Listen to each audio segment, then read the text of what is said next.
Hello aspirants, welcome to मंजिल Bharat once again. तो बच्चों, आज की इस वीडियो लेक्चर में हम डिस्कशन करेंगे आपके soil and crops of JNK. Although यहाँ पे लिखा गया है part 1, but we will try कि इसी एक पार्ट में आपके दोनों के दोनों पार्ट क्या हो जाए, कवर हो जाए। आई होप जो मेरी पीछे की वीडियो लेक्चर्स हैं, जैसे कि आपकी जेएनके की हिस्ट्री होगी या फिर जेएनके के आर्ट एंड कल्चर के ऊपर, वो आप लोगों के लिए बहुत ही बेनिफिशियल रही होंगी और आप लोगों ने उनको ढेर सारा प्यार भी दिया, उसके लिए थैंक यू सो मच। तो अभी उसी के चलते हुए, एग्जाम के चलते हुए मैंने ये देखा कि जो ज्यादा इंपॉर्टेंट वेटेज मुझे लग रहा है, जो अगला टॉपिक है, that is your soil and crops. Although आप लोगों की भी रिक्वेस्ट थी कि सर इसके ऊपर वीडियो लेक्चर लाओ, तो हमने इसी को स्टार्ट करेंगे आज।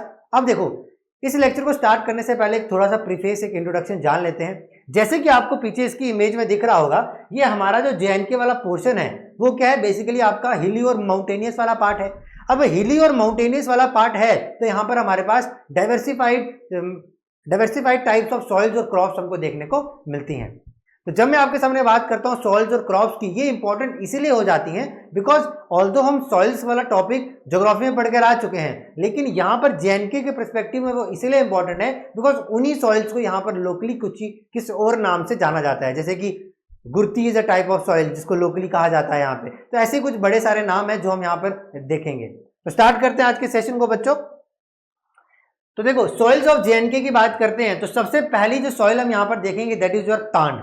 तांड जो है, तांड एक तरह की माउंटेनियस सॉइल है। कौन सी सॉइल है? माउंटेनियस सॉइल है, जो पहाड़ों में मिलती है उसको कहते हैं माउंटेनियस सॉइल। और ये मोस्टली फाउंड होती है कहां पर? स्लोप्स ऑफ माउंटेन में। जो इंपॉर्टेंट चीज आपको यहाँ पर याद रखनी है कि जो तांड सॉइल है ये क्या है? माउंटेनियस सॉइल है। ये जो नाम है ये इनके लोकल लैंग्वेज में कहे जाते हैं, जिसको हम कहते हैं कश्मीरी नॉमेनक्लेचर ऑफ सॉइल। तो तांड सॉइल क्या है? माउंटेनियस सॉइल है। अब क्या होता है, इस सॉइल में ये अपनी फर्टिलिटी को लूज करना स्टार्ट कर देती है आफ्टर 4 to 5 ईयर। मतलब 4 to 5 मतलब रिग्रेस उस सॉइल पे काम करने के बाद वो क्या करती है, अपनी फर्टिलिटी को लूज कर लेती है। और ये वाली जो तांड सॉइल है ये इंपॉर्टेंट किस लिए? For the cultivation of your मेज, मक्की या फिर फॉडर वगैरह, जो भी आपके जो फॉडर्स वगैरह हैं उनके लिए बहुत ही इंपॉर्टेंट रहती है। अब देखो, इसको अपने याद कैसे रखना है? याद रखना है, देखो आपकी स्क्रीन पे लिख रहा होगा, वहां पर मैंने लिखा हुआ टीएम। तो इसको आप सिंपली याद रखोगे किससे? टीएम से। टीएम का टी स्टैंड फॉर योर तांड और M stand for your mountainous. समझ में आ गया? जिसमें जो आपको चीज याद रखनी है, टीएम याद रखोगे, तांड यानी माउंटेनियस सॉइल। क्लियर है? नेक्स्ट है आपके पास गुर्ती। गुर्ती जो है, इसमें जो है ये contain large proportion of clay. तो गुर्ती जो है वो एक तरह की क्लेई सॉइल है आपके पास मेरे भाई। कौन सी सॉइल है? क्लेई सॉइल है, जिसमें लार्ज प्रोपोर्शन ऑफ क्ले आपके पास प्रेजेंट होता है। And it is a high water retaining capacity. और इसके पास क्या है? हाई वाटर रिटेनिंग कैपेसिटी है। हाई वाटर रिटेनिंग कैपेसिटी का मतलब यह हुआ कि जब भी आप देखो क्ले के ऊपर पानी डालोगे तो क्या होगा, वो क्या कहते हैं, पानी को सोक कर लेती है। बहुत ही मिनिमम वाटर क्या होता है, बाहर निकल सकता है। तो वो होता है कि it is having a very high water retaining capacity. तो समझ में आ गया आप लोगों को ये जो मैंने गुर्ती आपको समझाया? क्लियर है? अब देखो, इसकी जो आपको शॉर्ट फॉर्म आपको याद रखनी है that is known as CAG. आप क्या रखोगे? कैग। आपने पॉलिटी में पढ़ा होगा, कंट्रोलर एंड ऑडिटर जनरल, उसका कैग आप याद रखोगे। कैग का C stand for your clayey soil और जी स्टैंड फॉर योर गुर्ती। तो यहां से आपको याद हो जाएगा कैग से गुर्ती वाला। नेक्स्ट है आपके पास बेहिल। क्या याद रखना है आपने? बेहिल। बेहिल जो it is a type of loamy soil. क्या है? बेसिकली ये एक लोमी सॉइल है जो आपको याद रखनी है। And it is very good for cultivation. ये कल्टीवेशन के लिए बहुत ही फायदेमंद साबित होती है। तो इसकी शॉर्ट फॉर्म आपको याद रखनी है BL. B stand for your बेहिल। देखो, बेहिल का बी फर्स्ट लेटर और लास्ट लेटर को उठाया, यानी बीएल आपको याद रखना है। बी फॉर बेहिल और L for loamy soil. Clear है? नेक्स्ट देखो, नेक्स्ट है हमारे पास जबल जमीन। क्या है? जबल जमीन। ये जो है ये एक तरह की अल्कलीन सॉइल है। कैसी सॉइल है मेरे भाई? अल्कलीन सॉइल है। अल्कलीन सॉइल का मतलब है जो बेसिक इन नेचर होती है। और बेसिक सॉइल का पीएच कहां से लेके कहां तक लाई करता है? 7 से 8 के बीच में। तो जबल जमीन, जिसमें आपको इंपॉर्टेंट पॉइंट याद रखना है कि it is a type of alkaline soil. और ये किसके अंदर रिच है? इसके अंदर आयरन, मैग्नीशियम और फास्फोरस आपको अबंडेंस क्वांटिटी में देखने को मिलता है। तो इसकी शॉर्ट ट्रिक आपको क्या याद रखनी है? जेड। देखो, जेड लेटर का अपोजिट क्या होता है? जेड 26, और 26 का अपोजिट क्या होता है? अगर आपने मतलब रीजनिंग की प्रैक्टिस करी होगी तो जेड का अपोजिट क्या रहता है आपके पास? ए। तो जेड फॉर योर जबल and A for your alkaline. तो ऐसे आप इसको याद रखोगे। नेक्स्ट है आपके पास सेकिल। क्या है? सेकिल। सेकिल जो है वो एक मतलब लोकल लैंग्वेज है और इसको एक्चुअल में कौन सी सॉइल होती है? Sandy loam. कौन सी सॉइल होती है? Sandy loam soil.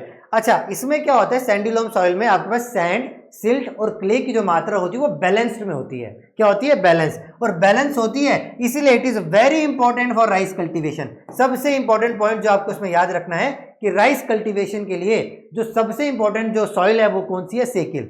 और सेकिल क्या है? सैंडी लोम सॉइल है। तो इसके लिए शॉर्ट ट्रिक आप याद रखोगे एसएस। एस का मतलब कौन सा? सेकिल, और एस का मतलब है सैंडी लोम। क्लियर है? नेक्स्ट सॉइल के ऊपर आओ। नेक्स्ट सॉइल आपके पास नंबल। नंबल जो है बेसिकली क्या है? वो पीट सॉइल है, पीटी सॉइल है। इसके अंदर क्या होता है? ऑर्गेनिक मैटर का जो कंटेंट होता है ना वो बहुत ज्यादा होता है। क्या होता है? ऑर्गेनिक मैटर का कंटेंट बहुत ज्यादा होता है। और ये मोस्टली कहां फाउंड होती है? ये झेलम के साइड पे मिलती है। आउटस्कर्ट ऑफ झेलम में आपको ये नंबल वाली सॉइल देखने को मिलती है। और it is very helpful for the growth of pulses, मेज, ओट्स वगैरह। तो दालें या फिर मक्की या फिर ओट्स जो आप लोग खाते हैं उनकी कल्टीवेशन के लिए बहुत ही महत्वपूर्ण सॉइल है। तो इसके लिए शॉर्ट फॉर्म आपको याद रखना है एनपी। एनपी यानी आपका नाना पाटेकर। ठीक है, तो नाना पाटेकर से आप याद रख सकते हैं। एन से मतलब नंबल और पी से आपका पीटी सॉइल। ठीक है मेरे भाई। नेक्स्ट है आपके पास डजन लड। कौन सी है? डजन लड। इसको हम कहते हैं सैंडी सिल्ट। इसका जो एक्चुअल नाम है वो क्या है? सैंडी सिल्ट है। और ये मोस्टली कहां पाई जाती है? सिंध वैली में पाई जाती है मेरे भाई। क्या? सिंध वैली में ये पाई जाती है। समझ में आ गया? और इसकी शॉर्ट फॉर्म आप याद रखोगे एसएसडी, सैंडी सिल्ट, और डी का मतलब है डजन लड। क्या है? डजन लड। तो ठीक है, यहां तक डन। ये नेक्स्ट स्लाइड। नेक्स्ट स्लाइड है, इसको आप करो रीड। देखो भाई, नेक्स्ट सॉइल है हमारे पास करेवा सॉइल। इस करेवा सॉइल को लोकल लैंग्वेज में या तो वुदर या फिर वुदूर कहते हैं। वेरी इंपॉर्टेंट एग्जाम पॉइंटर हो सकता है कि करेवा सॉइल को हम क्या कहते हैं? या तो वुदर या तो वुदूर कहते हैं। और ये किसके लिए फायदेमंद है? इसके अंदर मेजरली ग्रो करते हैं हम सैफरन, एप्पल, वॉलनट या आलमंड्स। इनकी कल्टीवेशन के लिए बहुत ही इंपॉर्टेंट है।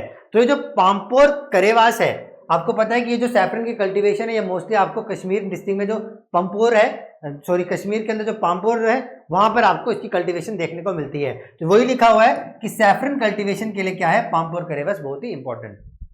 समझ हो गया? तो ये थी आपकी कुछ टाइप ऑफ सॉइल्स।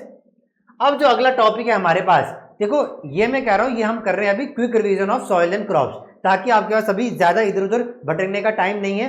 बड़ा क्रिस्प, जहां से आपको मैक्सिमम प्रोबेबिलिटी है क्वेश्चन पूछे जाने की, मैं वही चीजें आपके सामने लेकर आया हूं। तो ये आपका सॉइल का था। सॉइल में आप इतना पढ़ के चले जाओ, मेजॉरिटी अगर आपको कोई क्वेश्चन फंसेगा तो इसी से ही फंसेगा। नेक्स्ट है आपके पास क्रॉप्स ऑफ जेएंडके। देखो जब भी मैं क्रॉप्स ऑफ जेएंडके की बात करता हूं तो क्रॉप्स को मैं मेजरली 3 पार्ट्स में करता हूं डिवाइड। एक आपकी कहलाती है समर क्रॉप, जिसको आप क्या कहते हो? खरीफ। जिसको आप कहते हो राबी। नेक्स्ट है आपके पास कौन सी? खरीफ क्रॉप। अब जो खरीफ क्रॉप है उसके अंदर क्या है? जो खरीफ है ये जो है मोस्टली जो है वो डिपेंडेंट होती है किसके ऊपर? मॉनसून के ऊपर। समझ में आ गई? अब ये सोन इन विंटर्स, यार एक सेकेंड इसको ना जरा ठीक करना है यहां पे। ये जो है ना, रबी को हम कहते हैं मेरे भाई विंटर क्रॉप्स। रबी को विंटर क्रॉप्स कहते हैं, खरीफ को हम कहते हैं मेरे भाई समर क्रॉप्स। तो मैंने आपके सामने क्या कहा? जो क्रॉप्स ऑफ जेएंडके आपने 3 पार्ट्स में बांटा, रबी, खरीफ और जैड। रबी क्रॉप्स को हम कहते हैं विंटर क्रॉप्स, खरीफ क्रॉप को हम कहते हैं समर क्रॉप, और जो आपका जेड क्रॉप है इसको हम कहते हैं समर सीजन क्रॉप। मतलब ये शॉर्ट समर क्रॉपिंग सीजन के लिए ये उगाई जाती है, जिसको हम जेड सीजन भी कहते हैं। ठीक है, अब एक एक करके जानते हैं इनके बारे में। रबी क्रॉप को हम विंटर क्रॉप कहते हैं। तो ये मोस्टली सोन कब होती है? विंटर्स में, यानी अक्टूबर से जो दिसंबर का टाइम पीरियड होता है तब हम इसको सोन करते हैं। नेक्स्ट, इसको हार्वेस्ट किया जाता है अप्रैल से जून के टाइम पीरियड में। इसकी कुछ कॉमन एग्जांपल्स हैं, जैसे कि बार्ले, व्हीट और मस्टर्ड। एग्जाम्पल्स आपको याद होनी चाहिए। एग्जामिनर आपको एग्जाम्पल के माध्यम से पूछ सकता है कि बताओ बार्ले जो है वो कौन सी क्रॉप है? रबी है, व्हीट है, खरीफ है या जेड है या फिर नन ऑफ द अबव। तो क्या आंसर आएगा? बार्ले आपकी रबी क्रॉप है। तो इन 3 एग्जाम्पल्स को याद करने के लिए देखो एक ट्रिक बताता हूं। बीएमडब्ल्यू कार रखने का सबको शौक है, तो BMW, B for barley, M for mustard and W for wheat याद रख लो। ठीक है, नेक्स्ट है आपके पास खरीफ। खरीफ को हम क्या कहते हैं मेरे भाई? समर क्रॉप भी कहते हैं। क्या कहते हैं? समर क्रॉप कहते हैं। तो ये जो है इसको हम समर क्रॉप या फिर मॉनसून फेड क्रॉप्स भी कहते हैं। क्या कहते हैं मेरे भाई? मॉनसून फेड क्रॉप्स भी कहते हैं। क्यों? क्योंकि ये मोस्टली जो है वो डिपेंड होती है किसके ऊपर? मॉनसून के ऊपर ये मोस्टली डिपेंड होती है, इसलिए इसको monsoon crop, monsoon fed crops भी कहा जाता है। मॉनसून क्रॉप कहा जाता है। इसको जो सोन किया जाता है ये मोस्टली ड्यू टू समर में इसको सोन किया जाता है, यानी जून और जुलाई के टाइम पीरियड में, और इसको हार्वेस्ट किया जाता है सितंबर से अक्टूबर के टाइम पीरियड में। इसी कुछ कॉमन एग्जांपल आपको याद रखनी है, दैट इज कॉटन, मेस और राइस, यानी CMR आप याद रखोगे। राबी के लिए आप याद रखोगे BMW, बार्ले, मस्टर्ड और व्हीट, इसके लिए आप याद रखोगे CMR, यानी कि आपके पास कॉटन, मेज और राइस। नेक्स्ट पढ़ते हैं जेड। जेड जो है मोस्टली ग्रोन होती है शॉर्ट समर क्रॉपिंग सीजन, जिसको हम जेड सीजन, जो कि जेड सीजन में उगाई जाती हैं। इसकी कुछ प्रोमिनेंट एग्जांपल आपके पास वाटरमेलन, मस्क मेलन और कुकम्बर। तो इसके लिए आप ऐसे याद रख सकते हो CM और M का उल्टा कर दो आगे W। CM मतलब कुकम्बर, M से मस्क मेलन, और M को जब उल्टा करके लिखोगे तो वाटरमेलन बन जाएगा। क्लियर है ये बात? बोलो ये तीनों की तीनों क्रॉप्स आपको समझ में आई, यस और नो? ठीक है भाई मेरे भाई। तो ये थी आपके पास कुछ क्रॉप्स ऑफ JNK की एक ब्रॉड स्पेक्ट्रम में। अब क्रॉप्स ऑफ JNK में हम देखेंगे कुछ इंपॉर्टेंट क्रॉप्स ऑफ JNK जो JNK में स्पेसिफिकली उगाई जाती हैं। सबसे पहले जो इंपॉर्टेंट है that is known as wheat. अब अभी हम पढ़कर आए BMW, याद करो BMW किसकी एग्जांपल पढ़ी हमने? BMW अभी हम एग्जांपल पढ़ के आए, रबी क्रॉप की पढ़ के आए ना। तो यहां पर देखो BMW में बार्ले, मस्टर्ड और व्हीट। तो व्हीट क्या एक तरह की आपकी रबी क्रॉप है। ये पॉइंटर आपको याद रखना है कि it is the second major crop जो कि कल्टीवेट होती है हमारी JNK में, सेकंड मेजर क्रॉप। और ये कौन कौन से एरियाज में मोस्टली ग्रोन होती है? जो आपको कठुआ बेल्ट वाला एरिया, उधमपुर वाला एरिया, या फिर जो भी आपका रियासी वाला एरिया है, वहां पर आपको ये व्हीट की कल्टीवेशन आपको प्रोमिनेंटली देखने को मिलती है। और इसके लिए जो अब आपको टेम्परेचर चाहिए होगा वो कैसा चाहिए होगा?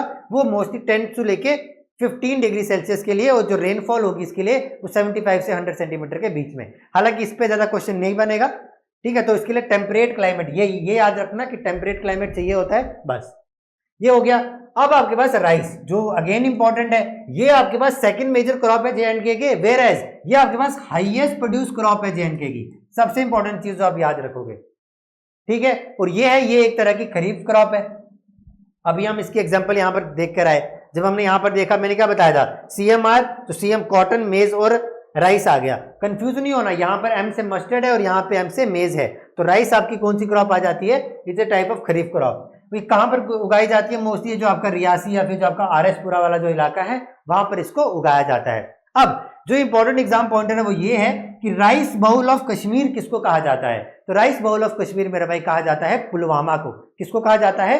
पुलवामा को। और कुछ इंपॉर्टेंट वैरायटी ऑफ राइस आप याद रख लो, जैसे कि आपको मुश्क बुडगी और कमद Shalimar.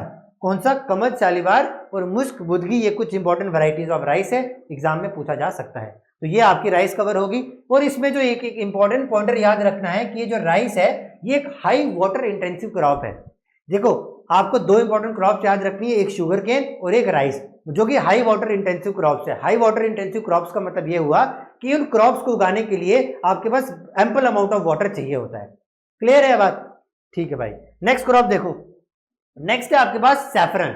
Saffron it is a type of cash crop, बिल्कुल आप लोगों को पता ही है। और ये कहां पर है? ये एक तरह की खरीफ क्रॉप भी है। तो ये देखो जो जो इंपॉर्टेंट चीजें मैंने आपकी लिखी हैं, आपको पता होना चाहिए वो किस क्रॉप के अंडर आती है। खरीफ क्रॉप है। अब ये जो सैफरन है इसको कॉमनली कहा जाता है या तो कॉम कहा जाता है या केसर कहा जाता है या फिर जैफरन भी कहा जाता है, ठीक है। और इसी सैफरन को हम लोग कहते हैं करेवाज ऑफ कश्मीर। तो अगर आपसे क्वेश्चन पूछा जाएगा कि करेवाज ऑफ कश्मीर किसको कहा जाता है, तो none other than your saffron. और इस सैफरन की कल्टीवेशन कहां होती है? अभी हम पढ़कर आए सॉइल्स में, दैट इज पामपोर डिस्ट्रिक्ट, जो कि आपके कश्मीर श्रीनगर में है। अब नेक्स्ट है आपके पास मेज। मेज भी एक तरह की क्या है? खरीफ क्रॉप। अभी पढ़कर आए हम कौन सी? CMR पढ़कर आए ना, कॉटन, मेज और राइस। तो M में आपका कवर हो गया खरीफ क्रॉप।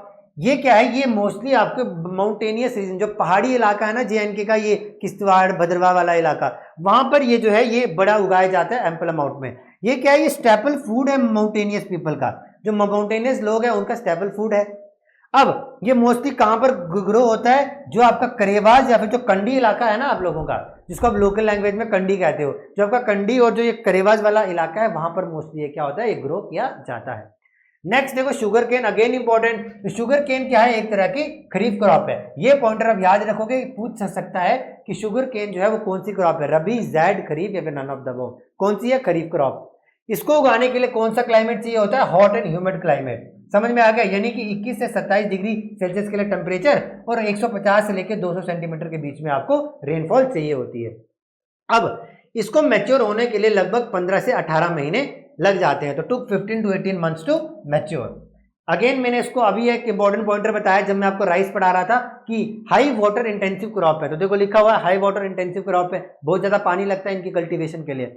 नेक्स्ट है हमारे पास, कभी कभी एग्जाम आ जाता है आपके, जब यूपीएससी का एग्जाम होती है, इनफैक्ट केएस का एग्जाम होता है, सॉरी, उसमें ये क्वेश्चन पूछा था कि गुच्छी मशरूम जो है इसके बारे में। तो ये क्या है, याद रखोगे, it is a species of fungus और लोकली इसको कहा जाता है ठुंटू। जब आप हमारे इस इलाके यानी भद्रा वाले इलाके में जाओगे तो वहां पर आपको ये बड़ा प्रोमिनेंट देखने को मिलता है, जिसको आप लोकली ठुंटू भी कहते हो। तो इसका जो नाम है उसको हम क्या कहते हैं, गुच्छी मशरूम कहते हैं। और ये मोस्टली आपको देखने को मिलती है अर्ली स्प्रिंग वाले टाइम में आपको देखने को मिलती है। तो ये था, तो दोस्तों ये था हमारा आज का सेशन, जहां पर हमने देखे आपके पास का important soils and crops of JNK को हमने देखा। आई होप आप सब लोगों को ये वाला लेक्चर अच्छा लगा होगा और समझ में भी आया होगा अच्छे से। अगर दोस्तों आप लोगों को ये सेशन अच्छा लगा है तो प्लीज हमारी इस वीडियो को लाइक और चैनल को सब्सक्राइब जरूर करें। तो आई होप अब आप लोगों का एग्जाम बिल्कुल नियर ही है। तो अगेन मेरी तरफ से आप लोगों के लिए हार्दिक शुभकामनाएं, बेस्ट ऑफ लक, एकदम अच्छे से काम करना कॉन्फिडेंस के साथ। और मेरी आप लोगों को एक ही सजेशन है कि जब भी आप एग्जाम में बैठो पैनिक मत हो, पहले 5-10 मिनट आराम से क्वेश्चन पेपर को पढ़ो, उन क्वेश्चंस को मार्क करो जिनमें आप कॉन्फिडेंट हो। देखो जो जीएस के कुछ क्वेश्चंस हैं, जो मतलब जीएस इंग्लिश वाले ऐसे क्वेश्चन है जो आपको देख के मतलब रीड करते ही हो जाएंगे, तो आप पहले उन क्वेश्चंस को मार्क करो जिनमें आप 100% कॉन्फिडेंट हो। फिर उसके बाद आप एक थोड़ा सा स्टार मार्क लगाओ उन क्वेश्चन पे जहां पर आपको एलिमिनेशन लगानी है, जहां पर आपको 4 ऑप्शन में से कोई 2 ऑप्शन आपके पास कंफ्यूज हो रहे हैं। और लास्ट में उन क्वेश्चन को छोड़ दो जहां पर आपको मतलब कुछ दिमाग नहीं लग रहा। जब आपके ये 2 पोर्शन हो जाएंगे फिर उन क्वेश्चन के बाद अटेम्प्ट आना। तो ये एक तरीका होता है क्वेश्चन को अटेम्प्ट करने का। तो बस बात यही है कि इन एग्जाम में सिलेक्शन देखो पढ़ के सब गए हैं, बात देखो क्या है, पढ़ के सब गए हैं, बट डिफरेंस क्रिएट क्या होगा, जो इस एग्जाम के प्रेशर को झेल पाएगा ना, जो इस एग्जाम के प्रेशर को झेल पाएगा वही आगे क्या आएगा, बेटर रिजल्ट दे पाएगा। तो ये मेरी ऑनेस्ट रिक्वेस्ट है आप लोगों से, प्लीज पैनिक ना हो, आप लोगों ने सब कुछ पढ़ा है, जस्ट बी कॉन्फिडेंट और कॉन्फिडेंस होकर एग्जाम में जाओ और झंडे गाड़ के आओ। ठीक है, तो दोस्तों मिलेंगे बहुत ही जल्द अब नेक्स्ट वीडियो में। तो till then take care, bye bye, जय हिंद जय भारत दोस्तों।